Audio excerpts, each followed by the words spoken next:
નમસ્કાર,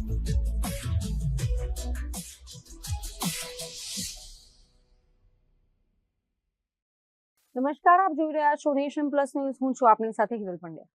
ગુજરાત માધ્યમિક અને ઉચ્ચતર માધ્યમિક શિક્ષણ બોર્ડ દ્વારા રાજ્યની તમામ શાળાઓ માટે ઉનાળુ વેકેશનની જાહેરાત કરવામાં આવી છે. વેકેશન દરમિયાન તમામ શાળાઓને ફરજિયાત બંધ રાખવાનો આદેશ અપાયો છે. વિદ્યાર્થીઓ માટે હાલ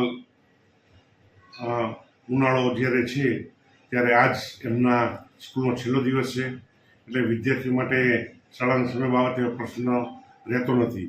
એ ઉપરાંત 4-5-26 થી 7-6-26 દરમિયાન 35 દિવસનું ઉનાળુ વેકેશન છે, એટલે વિદ્યાર્થીઓ ઘરે જ રહેશે.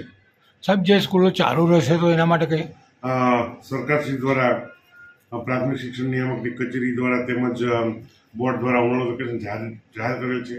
જો વેકેશન સમય દરમિયાન કોઈ પણ બોર્ડની કોઈ પણ સ્કૂલ ચાલશે તો એની સામે કડકમાં કડક કાર્યવાહી કરવામાં આવશે.